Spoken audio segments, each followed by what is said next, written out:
Today is the time to introspect and listen from our guest speaker how to reinvent your life. And our guest speaker is Harsh Johari. Yes, Mr. Harsh Johari is executive and leadership coach, and he is four times TEDx speaker, senior investment banker, career coach, but his journey of life is wonderful. And I request you all to please give a big round of applause to Mr. Harsh Johri. I will invite him to have the conversation with you all, and you are going to have the amazing conversation because his lifestyle, his life career, and whatsoever he has done in the life, and whatsoever he has reinvented himself and many others are going to mesmerize you. So, with this, may I request you to please give a huge round of applause to Mr. Harsh Johri, create an energy so that he can interact with you with the all positivity. Over to you, sir, Mr. Harsh Johri. Thank you. Thank you so The much for inviting me today. It's a great honor and privilege to be on as part of this platform. It's so great. So many people have taken time off to join here today. So I welcome all of you and very glad to be a part of this community. Thank you, sir. Thank you very much. Before you proceed with your PowerPoint presentation, I'll just have quick questions, sir, because I was going through your profile, which was definitely very interesting. You were managing ships as a captain, and now you are teaching people to manage their lives. So this shift from you as a captain of a ship, then captain of a life, and encouraging others to empowering the lives. So can you share us, sir, with us what exactly is your journey on this? Yeah, sure. More than happy to do that. So I belong to a small town in India, north part of India, did my schooling there. And when I passed my 12th standard, when everybody was trying to become a doctor or an engineer, I actually decided to join merchant navy, which is a shipping industry, which was not a very popular profession at that time. But I just had this thing in me that I need to do something different. I don't want to do what everybody else is doing. And that's really the start of my career. I joined the shipping industry back in 1991. And for the next 18 years, I was actually in the shipping industry, sailing on ships, traveled to almost every major port in the world, primarily on cargo ships. Eventually became a captain, sailed as captain for a few years.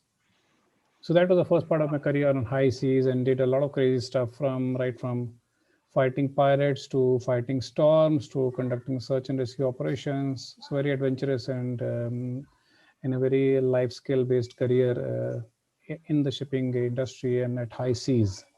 So that was my first part of the sort of career journey.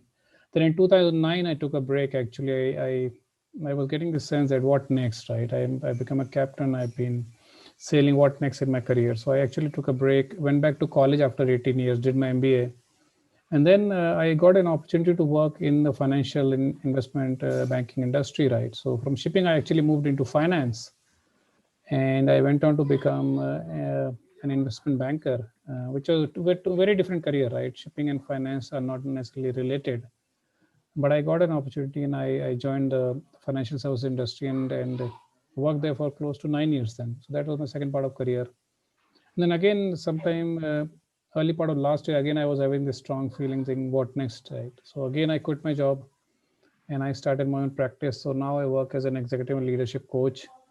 I primarily work with senior leaders in organizations and I coach them on a one-to-one personal basis. And I also work as a career coach and I coach senior professionals when they're making career changes. So that's in short my career journey from being a ship captain to a banker to a coach. Very different and diverse career trajectory for myself. That's very interesting.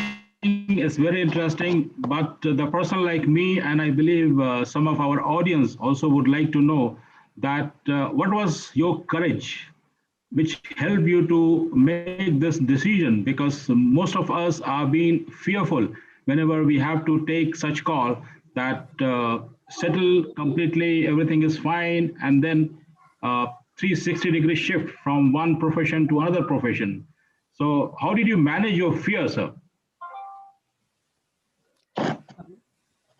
I have a strong belief, and that aligns with the topic of today, that we all should reinvent our lives at regular intervals, right? We should not remain the same person for long, because all of us are born with unlimited potential. So if you look back at your childhood, if you remember what you were as a child, and if you think on those in those days, one day you would have wanted to become a doctor, one day you would have wanted to become an engineer, one day you would have wanted to become a fighter pilot, one day a chef, and so forth. As a child, there was no limitation for you, right? Where you could imagine everything, and at that point everything was possible for you really to achieve. But then what happened, right? As you grew up in your life, whether it is family, whether it's society, whether your experience, they started shrinking your possibilities, and eventually all of us end up doing something, or just one thing in our lives, right? And we assume that's the only thing we can do, which is not really true, right? We all are born with so much potential, and it's just question of do you want to dig deep enough and push yourself to seek that potential. So that was a key driver, saying, what else can I do in life? It was not that I was not happy when I was sailing on ships, or when I was a senior corporate employee, but I always had this urge saying, okay, what else can I do? And the interesting thing about fear is that fear comes from the sole feeling of uncertainty, right? You're not sure of the outcome, and the paradox is that you will not know the outcome till you try it out. So as long as you are fearful that if I do something, what will happen, you will not even know what will happen until you go and try it out. So that's one thing. The other thing, people often, in a way, a mistake is that, okay, things are not going to be under my control, but there are a lot of things which can be under your control, whether you make a change in your career or not. You know, your thoughts, your actions, your emotions, the outcome you want in life. Obviously, there are a lot of external factors which are not under your control, but I still believe that a lot of outcomes which you can achieve in life can be and are very much under your control, and you just have to take charge. And the third thing I'll say is that, see, the trigger for change is that people only change only when the pain is high or the gain is high. And if you're very comfortable, you're not feeling any pain, you don't want any gain, then there's no incentive for you to change. So you have to think that, okay, why should people question themselves, right? Why should I change? Well, maybe you don't want to change, but then there could be so much more you could achieve out there. There is so much lost opportunity by not pushing yourself beyond your limits, right? So I think those were some of the key drivers for me to say, okay, if I have to do it, I have to do it, right? And interestingly, both the times when I made my career changes, I made it at the peak of a world crisis, right? If you, in 2009, the world was going through this financial crisis. Lehman Brothers had collapsed, the subprime mortgage crisis, for those who recollect. So it was not a good time to really leave a well-settled and well-paying job and try and venture into something new, because the world was in recession, economies were in recession. There was no idea when economies will ever, whether I will get jobs or not. But I always thought, Roko, I can't just wait for things to improve, right? If I have to do it, I have to do it, right? And then last year when I made a career switch, again, I didn't know that COVID will happen, and 6 months down the line, COVID happened. But that's really fine. You cannot time what you want to do in life, because I always believe that there is never a wrong time to do to the right thing.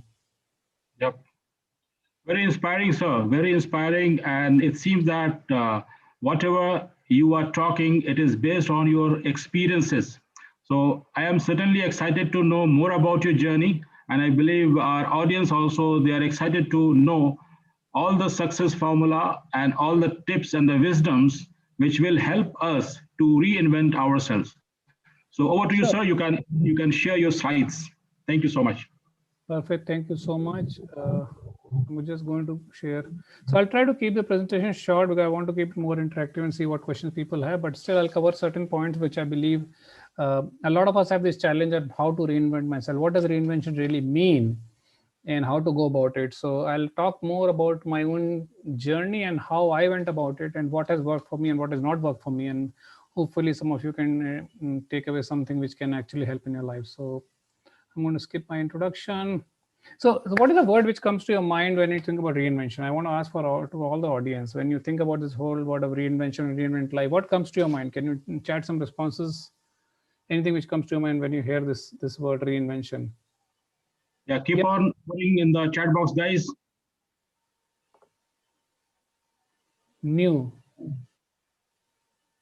change in career path, new look. Okay, start from scratch. Okay, re-engineering, rescheduling, change in direction, excellent, mindset change. Perfect, thank you so much. I think these are great answers, and they are very much aligned to what I had in mind. So and we'll cover that, but it's great that you already know around how to think about reinvention, what reinvention really means.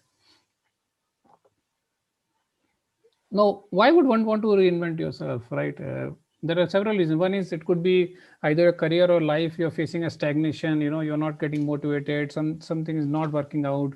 Sometimes you have everything, but there is still something missing, right? There is something missing. You are very successful. You have all the money. You have everything else in life, but you still feel something missing, right? It could be something, a higher meaning or a higher purpose, but something that, but we're not able to put a finger to it, right? Sometimes a lot of us feel that what we are doing, whether it's in personal life or professional life, is not really tapping into our true potential. We all feel that we can do so much more, but somehow we are being restricted, right? And that's why there is a need to reinvent ourselves. And sometimes it looks like you have achieved everything which you had to achieve, and now you're looking for something more meaningful to do, right? Something where you can create an impact, something where you can sort of impact lives. And so these are things where these are thoughts typically come to our mind when we think about reinvention. And it does not matter whether it is personal or professional reasons, but you'll find common themes across the same border, whether you want to change a job, whether you want to change a location, whether you want to try something new, start something of your own. I think broadly the reasons for reinvention hover around these themes. And as all of you rightly said, reinvention has the origin, the word re comes in your mind. So whether you say reinvention, re-engineering, recharge, rekindle, reignite, restart, does not really matter at all. It is re, right? For example, this it's a combination of you are starting something new, at the same time you're also restarting. So it's a convergence of both these thoughts, saying I was something, I ended up being something different, I want to go back to who I was. At the same time I also want to be somebody new, right? So I think it's a combination of restart, which means that something has come to a stop or about to come to a stop, I want to start, and from there onward I want to actually go into a new journey, right? So it's a combination of restarting and starting something new, right? So in short, if you really want to understand the whole concept of reinvention, I can summarize in these three ways. It's a new way of thinking, right? Your thought process has to change, and some of you said, right, it's a change in mindset, right? So a new way of thinking, a new way of doing, and a new way of being. And that is very important. New way of being means you want to reinvent yourself and be somebody new, somebody different, somebody who you are not before, right? And that can happen when you develop a new way of thinking, a new way of looking at life, and a new way of doing things, a new set of actions, a new set of thoughts, a new set of behaviors, new set of habits. And that can help you become somebody new. So new way of being. So reinvention means new way of thinking, new way of doing, and new way of being. And this is very important. The being part is very important, because a lot of times we do things in life, but we do not know who we want to be. And that's why it is important to sometimes take a pause and say, whatever we are trying to do in life, where is this leading us to? What is that we are trying to achieve? What do I really want from life? And this is something we miss a lot. So reinvention means new way of thinking, new way of doing, and new way of being. Reinvention also means creating new possibilities, right? You want, whether you say my job is stagnating, or I have untapped potential, or I want to find something missing in life, you want to create possibilities. And this is not just limited to yourself. You want to create possibilities for you and people around you, whether it's family, friends, social circle, community, office, colleagues, does not really matter. When you create new possibilities for yourself, you are also creating new possibilities for everybody who's touching your life, right? So let's understand how to approach. Now, is there a process? There is, I will talk about few things, but there's no process. It's like a journey. You go through a journey, and each part of the journey takes you one step closer. It's all about putting things into action and seeing what you want to be. So let's understand what are the core pillars of the reinvention journey. Again, this is all coming from what I have done in my own life. This is not a theoretical or classroom knowledge, but what I felt I did right and what I did not do right, and where I stand today. So these are 6 pillars of reinvention, what I call, right? The first pillar is acceptance and awareness, visualization, self-belief, letting go, taking risk, and taking action. Six pillars: acceptance, visualization, self-belief, letting go, taking risk, and um, acting. These are 6 pillars, and we'll talk about that in a bit. Now, as we started off saying, you already said, right, when you think about reinvention, it also means change, and change. With change comes fear, with change comes uncertainty, with change comes resistance.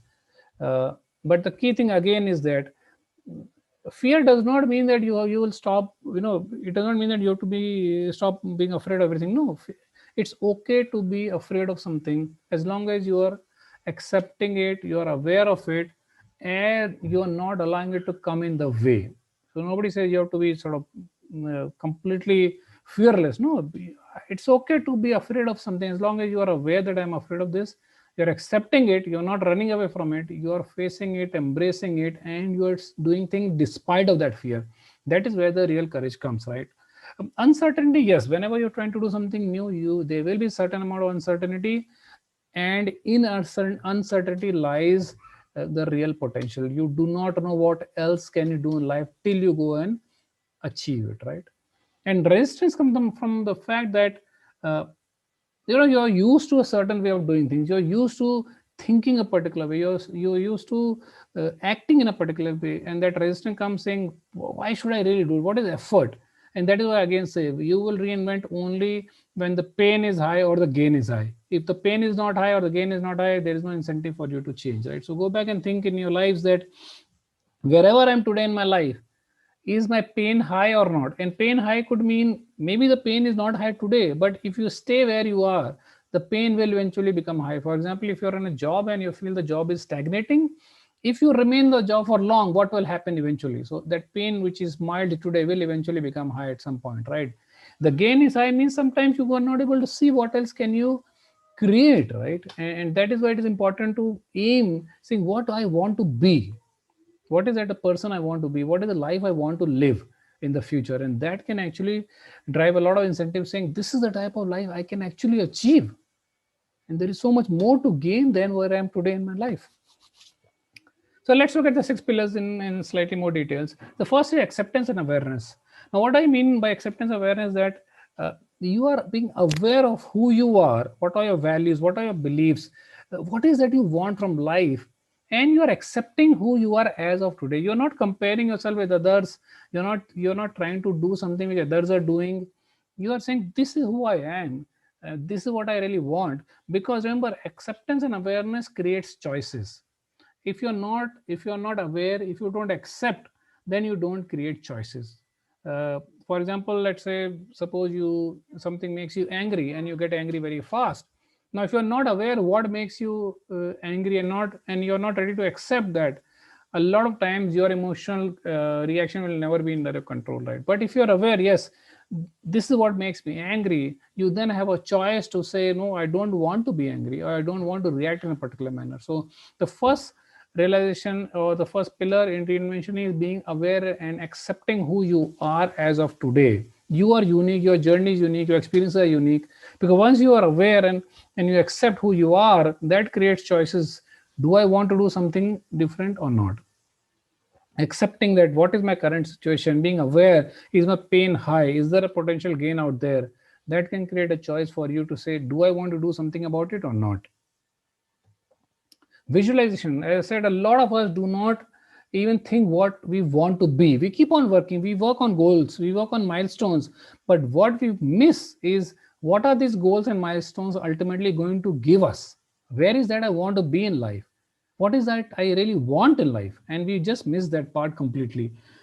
So we don't even visualize, we don't even imagine what does the future look like. We keep on working, we have these small goals, milestones, 3 months, 6 months, but we don't know what is the end outcome we want, right? So if you do not even know what outcome you want, how are you even setting goals for that, right? So that's a very, very big mistake people make, not really visualizing what is the type of future you want. And when I say future, means what is the type of career you want, what is the type of lifestyle you want, what is the type of family life you want, what is the type of health you want, what is the type of wealth you want. You don't even visualize, you don't even imagine that. and you just work without that end outcome in mind. So the second important thing when you think about reinvention is, no, think about what is the future I really want, right? And sometimes it may not be very clear, right? This question is not easy, saying what do you really want. A lot of times you will struggle to find the answer to this question, saying what do I really want. But it's a very deep question. If you go back and think, you sometimes, or some of you may really struggle to find the answer. And the other way to look at it is, what is that you don't want? So sometimes when you don't get the answer to this question, saying what do I really want, start thinking what is that I don't want, and that can help you lead to the answer of what do you really want in life. Because only when you know what you want is you can work towards it. If you don't even know what you want, how will you work towards it, right? Self-belief, the third pillar of reinvention is self-belief. Because if you don't believe in yourself, why will the world believe in you? No one else will believe in you. So having a strong sense of self-belief is very, very important.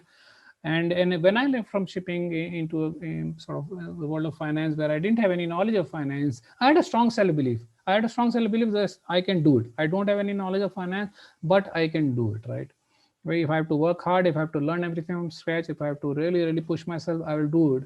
But I can do it, right? So having a strong sense of self-belief is very, very important when you try to do something new, when you try to change yourself. Yes, I can change. I will change, no matter what comes in the way. And how does self-belief comes, right? Self-belief comes from a lot of factors. One is your past success and experiences, right? All of you must have done so many things in your life, so much more in your life you must have done. You must have handled so many changes, so many ups and downs. So there is a lot of what you can draw from your past. And I'm not saying go back and dwell into the past. Just examine your past, where you can draw your strengths from, right? A lot of self-belief can come from positive affirmations, right? Things which you say to yourself, right? And a lot of us use typically end up using what I call the language, right? The language we use is fear, is always negative, right? It's very constraining language. I can't do it. I don't have time. I don't have money. It's not possible. You use all these languages, right? So this is the talk you have with yourself. You say these things to yourself. So it is very important to convert your language into a positive affirmative language, right? I can do it. I will do it. I want to do it. No matter what comes in mind. So having strong positive affirmations, saying things to yourself, can create a strong sense of self-belief. And the other thing also is about self-belief is that uh, if you care too much about what others think and say, you will start having self-doubt. So a good way to build self-belief is not caring about what others think or say to it. You can hear them, you can ignore them, it's your choice, but not allowing it to affect you, right? Otherwise it creates self-doubt. So past experiences, positive affirmations, the type of talk you do to yourself, the language which you use, and also not giving too much to what people say or think, that can help you create a strong sense of self-belief. Letting go, right? Letting go is a very, very crucial part. Letting go of what has not worked in your life so far, right? And what is holding you back. We hold on to so many things. We know these things are not working. We know these people are not the right sort of people to associate with. We know certain habits of ours are not working and are not allowing us to move ahead. We still hold on to them, right? So a good part of you changing the way you live your life or reinventing is to let go of everything which is holding you back, everything which is not working in your life. Because there are certain things which are not working in your life. That is why you are where you are today, right? And it could be job, it could be personal, it could be relationship, health, wealth, whatever it is, does not really matter. Something is not working in life. That is why you want to reinvent, right? So whatever is not working, you have to let it go. Otherwise you will stay where you are, right? And if you really want to stay where you are, just be aware what is the price you are paying by not letting go. All of us are paying a certain price. As I said, the pain is not high, but the price you're paying is could be missed opportunities, right? So you're not even knowing what is the gain, right? Or some of you may be really in pain, you may be really struggling, so you are paying a price, whether it's the price through your sense of unhappiness, through depression, through anxiety, whatever the case may be. So if you are not ready to let go, be very, very aware of the price you are paying. And it is not just you who are paying the price. Everybody around you, your family, your friends are paying the price of you staying where you are and not ready to change. Be very aware. And as I said, awareness creates choices. So if you are aware of the price you're paying, it creates choices whether you want to continue paying that price or not. And once you are ready to let go, right? And some of you use the term when I said what comes to your mind when you think of reinvention is the word new, right? New comes to your mind, right? So reinvention also means when you're able to let go of your past, way of thinking, past way of behaving, past way of acting. Then you create a new set of beliefs, thoughts, and behaviors, right? And then you act differently and you get different results. Because remember always, same action will always give you same result, and only a different action can give you a different result. It's very, very foolish to say I'm going to do the same thing but I'm going to expect a different result. It does not work that way. So only a different set of action will yield you a different set of results. So if you want something to change in your life, you have to act differently, you have to think differently, you have to believe differently. The fourth point is around taking risk, right? Again, a lot of you, and we started this thing, a lot of you are afraid of taking risk, but believe me, it's a very, very simple principle. No risk, no gain, right? That's a very simple principle. If you want surety, guarantee, certainty, that is not going to happen. Nobody can tell you what is going to happen tomorrow, or if you take up a new job, whether you'll be successful or not. So mm, there has to be some element of you taking risk, because only when you take a risk there is a potential of unlimited gain. If you're not ready to take the risk, then your gains are limited, right? And I'm going to say something very, very controversial now, in which a lot of you may not agree, but I strongly believe in that. When you think about risk, I also believe that you should not have backup plans in life. And I'm going to repeat that. Don't have backup plans in life. And I'll tell you why. Whenever you plan to do something and you start having a backup plan, there are a couple of problems I have with it, right? One is, when you think about a backup plan, you're already thinking of failure as an option, right? You're saying, I'm going to try something. If it doesn't work, I'm going to do this. So you're already thinking, mentally, you're already thinking that I will fail. There is a chance that I'll fail. So when you create a backup plan, or when you start having backup plans, plan A, plan B, plan C, you are already thinking of failure as an option. So that's one problem in having backup plans. The second problem is, when you have a backup plan, there are high chances that you will not give your 100% to anything you're trying to do, because you know there is a failback option. If this doesn't work, I have something else, right? So there are very high chances that you are not going to give 100% to what you are doing. And what happens when you don't give 100%? The chance of you creating massive success in that area are not very high, right? So I want all of you to think on these lines. It is a bit counterintuitive. A lot of us want to have backup plans for everything we do in life, but the fact that you have backup plan means that, one, you think of failure. Two, you don't give 110% to whatever you plan to do. So think of this: like, can I do something where I don't have a backup plan? And when you don't have a backup plan, what does it mean? You don't have any option but to succeed. Success is the only option you have. You will give you 110%, come what may, because you have no option to fail. Whatever will come in your way, you will get over it and you will succeed in life.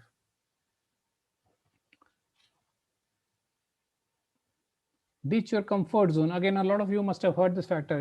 You are in a comfort zone. You should come out of a comfort zone, and this. But what is this comfort zone really, right? And you must have seen this nice diagram with 4 circles explaining comfort zone, learning zone, fear zone, growth zone. But I'm going to explain comfort zone in a very, very simple manner. And hear me out. This is the simplest definition of comfort zone I think you will ever hear. Wherever you are today, that is your comfort zone. I'll repeat that.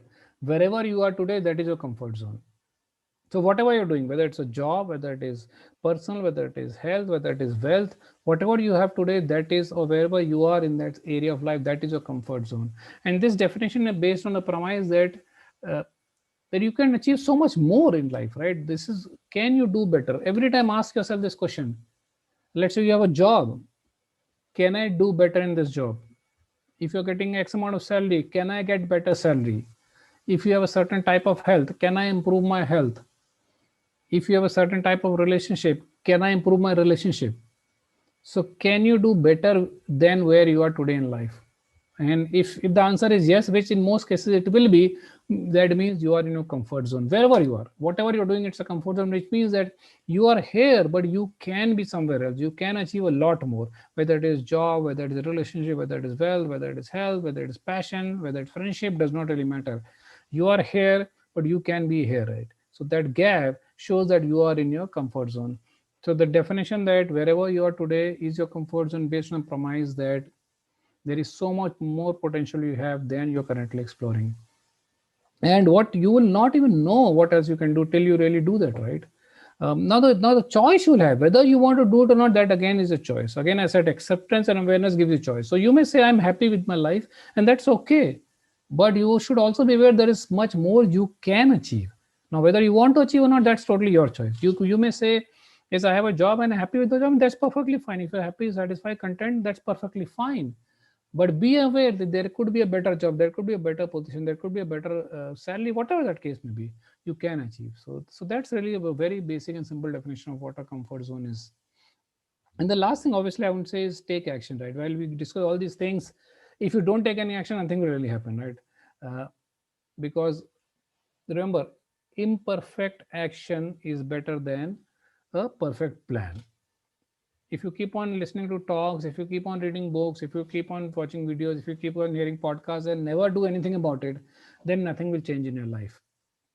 So imperfect action is always better than a perfect plan without action, right? So action is important. Now action could mean, yes, I will try something out, something will work, something will not work, I will improvise, come back, do again till I'm able to achieve what I want to achieve. So action does not mean that the first time you will achieve success. Action simply means that you will start doing things and not just planning. Because if you have a dream and you don't do anything about it, it remains a dream, really, right? So remember, action is very, very important. Action also brings in accountability, right? Yes, I'm going to do something. If I don't do something, nothing will change in my life, right? And when you're acting, also remember, a lot of times, and most of us fall in this trap, right? We always try to focus on things which are not under our control. He said this and he said that, and the company and the economy and this, that, none of these are under control. So the easiest and simplest way is to focus on what is under your control. Your thoughts, your emotions, your actions, your behavior, the words you say, all this is under your control. So when I say action means taking charge of things which are under your control. Even if you're in a relationship, maybe the relationship is not working. What can you do in the relationship? Not what the other partner can do. His or her action or thoughts you cannot control, but your thoughts, your actions, your emotions you can control, right? So focus on things under your control, not focus on things which are not under your control, please. Okay. So those are six pillars really. And the last thing about action is also not waiting forever, not waiting for the right time to come in, not waiting for everything to settle on, then I'm going to do something in my life. No. Now, this is a nice mirror image which explains that if you take action, you have a high chance of getting results than just waiting for some right time to come and not taking action at all, right? Uh, so now is the time to act. Now could mean different things to different people, but the only thing I want to say is you cannot time things in life. If you wait for everything to settle in your life, that will never happen. Life will keep on throwing bouncers at you and keep on unsettling you, right? So there's never a wrong time or a right time, really, right? And the other thing I strongly believe is there is never a wrong time to do the right thing. I'll repeat, there is never the wrong time to do the right thing. So if you feel this is the right thing to do, just do it, right? A lot of times, and most of the time we think from here, right? And a lot of times you have to start thinking from here. And if you think from here, a lot of times there's no right or wrong time. You just do things, right? So that's where I'm going to end. I know I don't know whether I exceeded my time or not, but I'm going to end my presentation at this point of time, and I'm going to open for Q&A and see if people picked up anything from there, anything else you want to know, ask, hear from me. Great. Thank you so much, Mr. Harsh Johari. It is certainly very inspiring, and the points what you had mentioned, all the 6 powerful points, definitely I learned a lot, and I'm sure our audience have also learned some new things to reinvent ourselves. And I will request our audience to kindly be ready with your questions. I'm sure you might have some interesting questions to ask from Mr. Harsh. So you can use the chat box. Either you can type the question or you can use the Zoom's features. Click the button, raise your hand so that you can come live and directly you can interact with our guest speaker, Mr. Harsh Johari. And before I request our audience, sir, can I ask a few questions to you? Sure, please. Uh, I was reading your profile and you had mentioned something very profound. It says that change is not constant, change is a constant. Can you elaborate, sir? Yeah, see, a lot of times, I mean, this is a common management philosophy saying change is constant. Hmm. Hmm. Uh, but it's when you say change is constant, which means that it may or may not happen. When you say it's slightly different, change is a constant, which means it is going to happen whether you like it or not. And that's a big difference between saying change may happen or may not happen, and knowing change will always happen in life. So when you say change is a constant, that the letter a creates certainty, Okay, I and got it. change is a constant, right? So that's what I had heard somewhere, that change is the only constant in the life. Mm, And someone has said that change yourself before change changes you. correct. And So, I'll tell you other thing. If you take two words, change and chance, so okay. there is only one letter different, which is C and G. So you can leave things to chance or you can change. Wow. So it's our choice what exactly we choose. So powerful. Exactly. Right. Thank you, sir. My other question is that you mentioned about the reinventing ourselves to become a better version of ourselves. So, at what stage of our life, when shall we feel or when shall we realize that it is time for us to reinvent? Or what should be the circumstances? Or when shall we know that, oh, it's time to reinvent? As I said, no. So again, my thought in this is a very different from what others think, right? So typically, what happens when do you think of changing something? As I said, no, you think either if your life is stagnating, you're not happy, your motivation levels are down, you're not happy with the job. That is one time when you think about changing or reinventing, or you're missing something in life. So something is not working in life, and that is when you want to change or reinvent, right? Now, I believe in completely opposite. I believe that you should change when everything is working in your life. Oh, Now I'll tell you that why. So, for example, let's take an example of a career, right? Now, when do you think about a career change? Tell me. Can audience type in when do you typically think of a career change? Normally, can the audience type in the chat box? When do you think what happens when you or what events happen when you think of a career change? please keep on typing, guys. For me, sir, my answer would be that when my boss starts behaving differently with me, Hmm. and Okay, when so I say, some yeah, Okay, so somebody said job loss, boring job, stagnation, right? So a lot of times that is the typical time when you think about career change. When something is not working in a job, you feel stuck. You feel you are at a dead end. You feel the career is not growing, and that is when you think of career change. Now imagine at that point, what is the state of your mind? Your low on motivation, your low on morale, right? You only want to get out of that place. That's your only objective because you're not happy with whatever your current situation is. You're not happy and you want to just get out. Now if imagine in that circumstance, when your motivation is low, your morale is low, your energy levels are low, you just want to get out.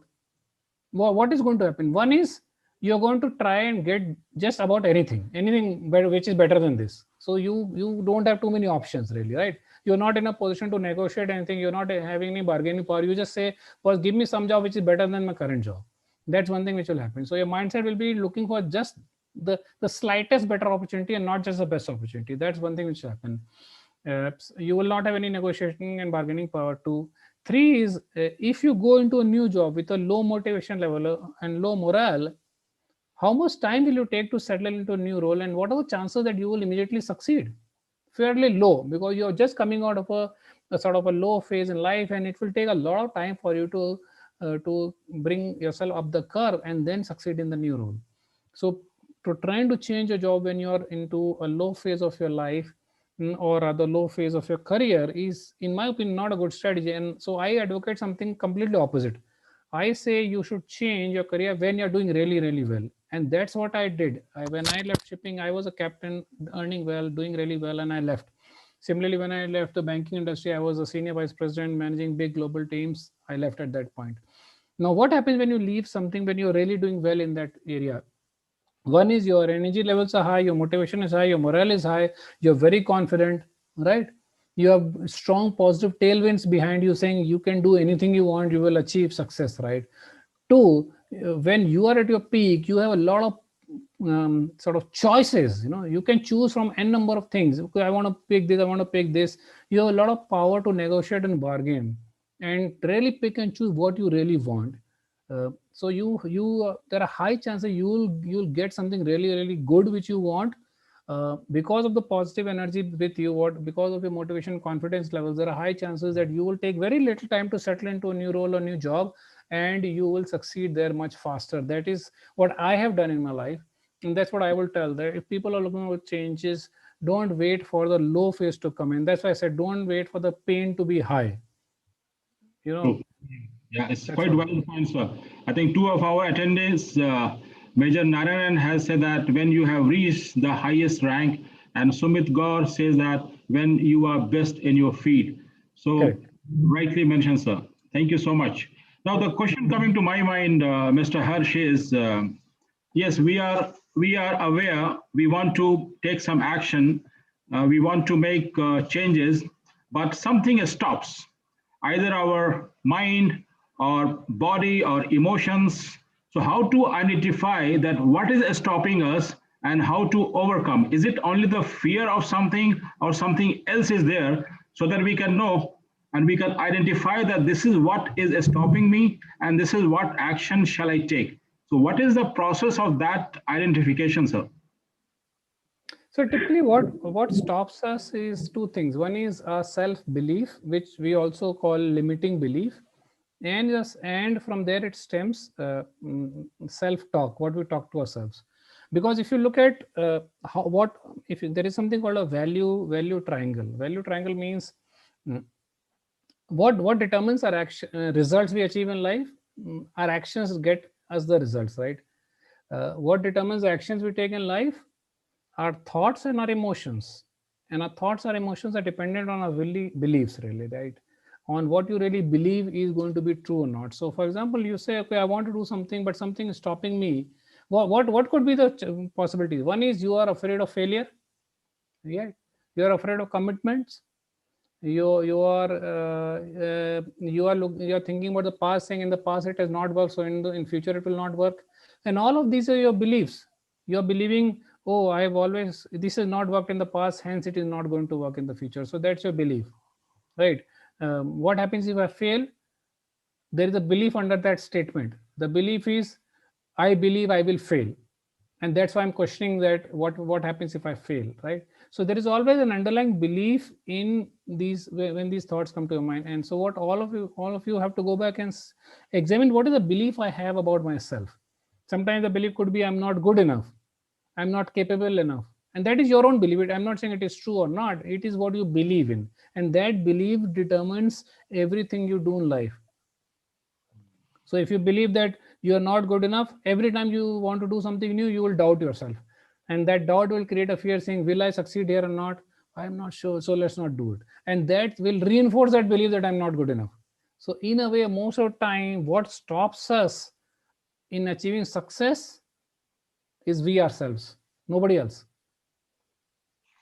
So that's the reason. That's the reason, as you rightly mentioned, that reinventing yourself is the only way to invent anything new in the life and unlearn or change that negative beliefs into positive one. Yeah, but you will only do it if your pain is high or the gain is high. Otherwise, all of you will wait till that point till the pain becomes stronger. And that's the problem. If you wait for things to become worse and worse and worse, they will become worse. Nothing is going to stop it. If you're not happy with your job, just staying unhappy will not increase your happiness. You will become unhappy day by day, and your level of unhappiness will keep on increasing.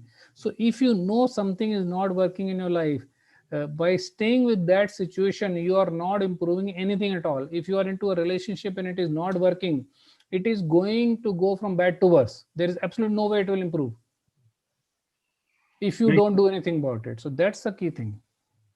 Makes sense, sir. Thank you so much. But as you mentioned that we should go back, look into ourselves, or do the self introspection to understand what are the negative beliefs which are stopping us. But how to ensure that I get rid of my all those negative beliefs. Other day, one of the speaker on the same platform of Empowerment Talks they were talking about neuro-linguistic programming, NLP, or cognitive behavioral therapy kind of things and all. So in your opinion, what is the best way to get rid of negative beliefs or change those beliefs into the positive ones?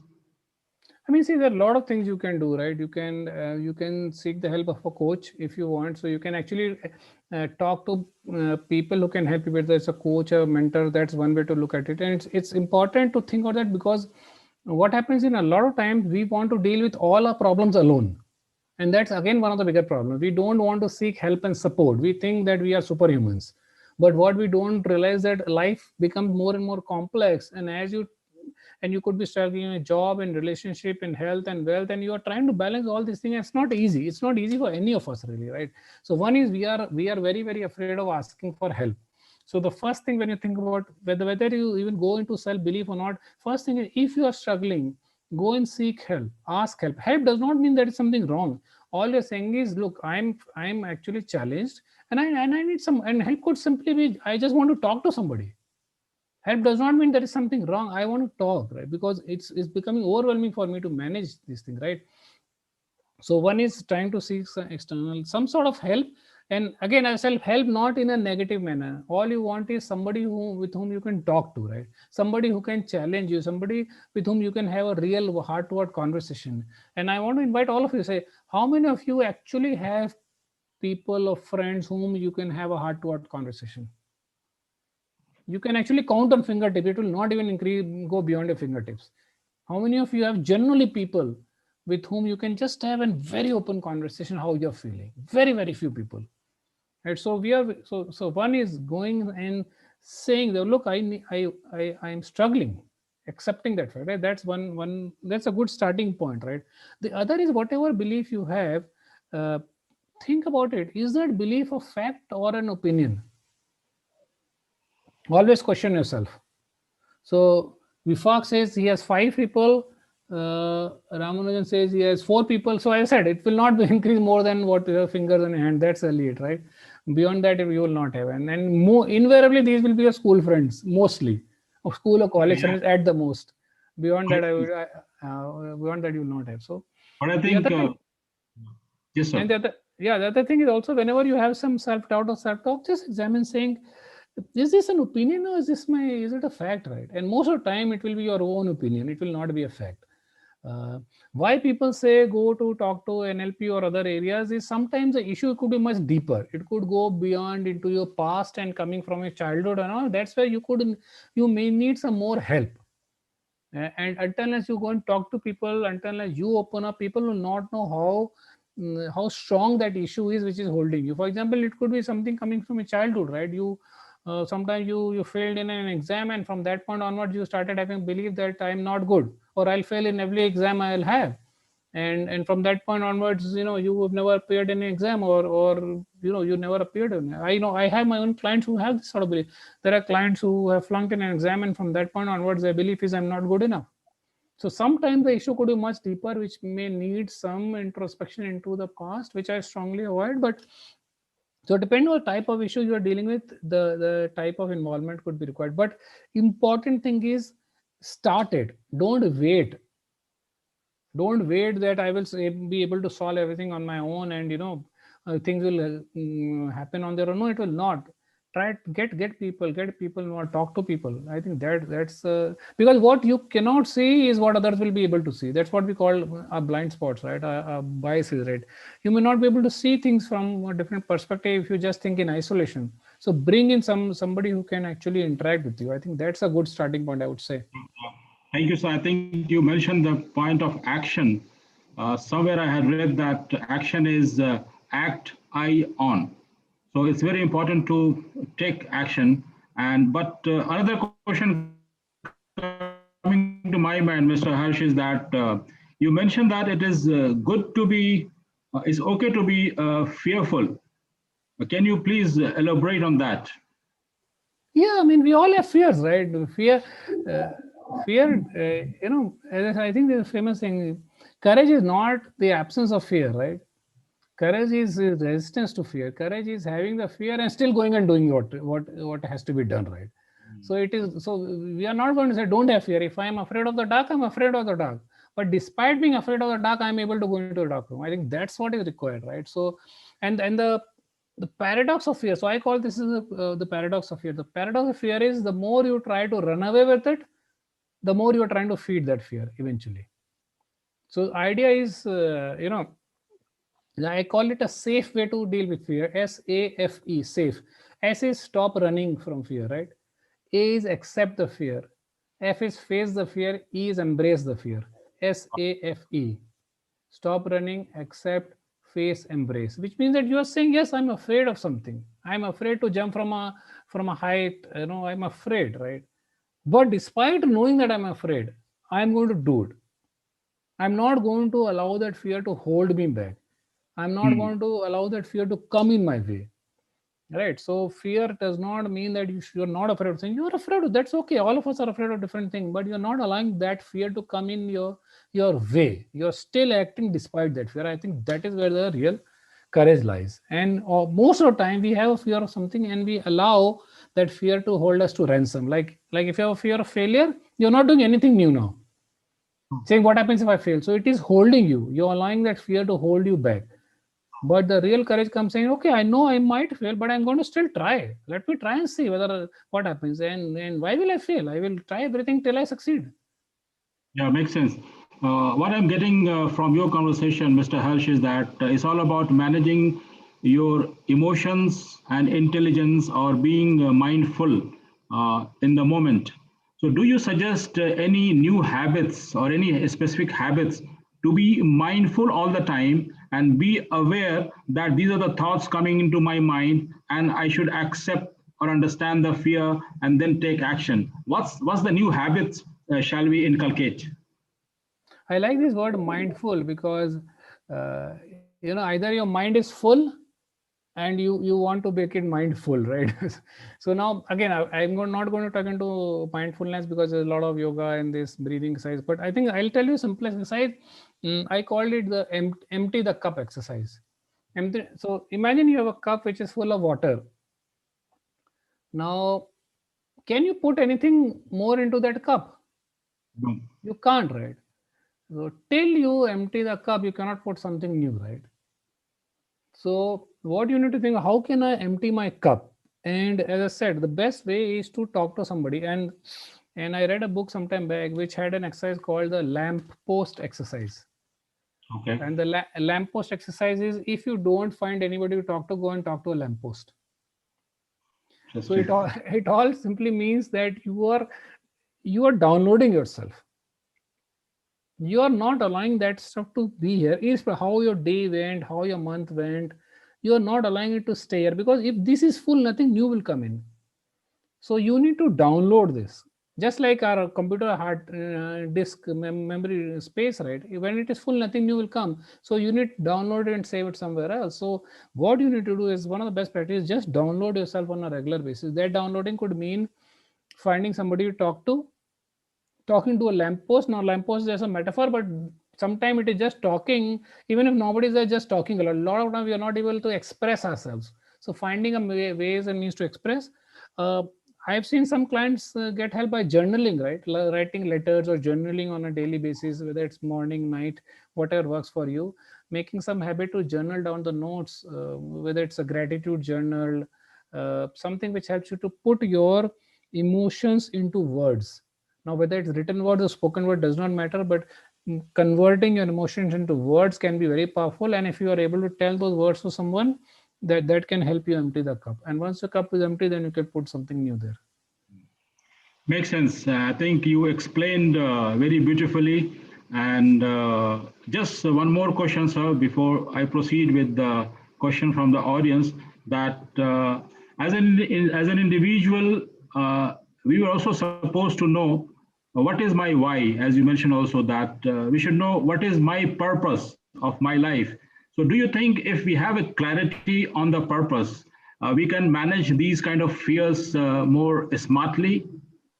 What's your take on that? It is. So if you have a strong intention, if you have a strong purpose, a strong desire, it can fuel you ahead. That is absolutely correct. If you are sure that this is my strong desire, let's say I want to impact people's life in a positive manner, and that's my strong desire, then nothing can come in the way. So it's absolutely true that if you have a strong purpose in life, that can fuel you, that can propel you forward, right? And you will not allow anything to come in the way. But sometimes it is not easy to find that why. I think it has become a very cliche term, find your why, find your why, and people like to hear that, but it's not easy. A lot of time you don't know what you want. Like when I left shipping, I was not sure what I'm looking for. I don't even know what I wanted to do. All I knew was I want to do something different and new.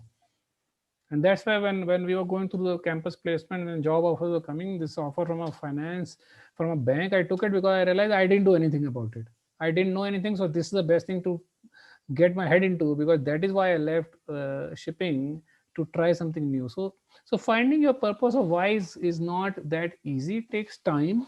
But yes, if you are able to get that, I think that can be the strongest motivator for you to go ahead in life. And if you're strongly aligned to that, then nothing will come in your way.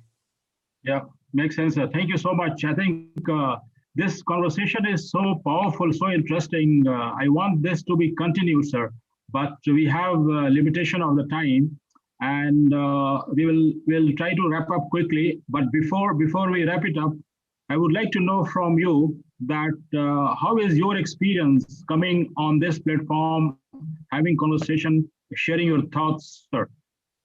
No, I think it's a great platform. I think what you guys are doing in these time, trying to bring people together, connect people, impact people in a positive manner. Because see, there's a strong need to of positivity and hope in these times, right? And that's what you guys are creating, right? I think people are coming to you. Everybody who's here is needs hope, needs positivity. They need something to take them forward in life. And I think it's a wonderful platform. It's a great endeavor, and bringing people from different background, different sort of diverse thoughts. I think it enriches the discussions you are having, and everybody's learning, right? So it's a win-win situation for everybody, right? So Yeah, that's true. And thank you so much again on behalf of Empowerment Talks team.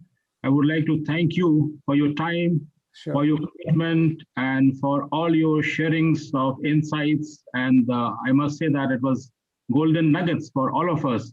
All the six powerful points, what you mentioned, that accept, be aware, visualization, self-belief, letting go, take risk, ditch your comfort zone, and ultimately take action. So thank you so much, sir, for your time, and may God bless you. I'll just stop this. Thank you so much for inviting, and I hope everybody enjoyed the discussion. Yes, definitely. Now I'll go to the audience for the question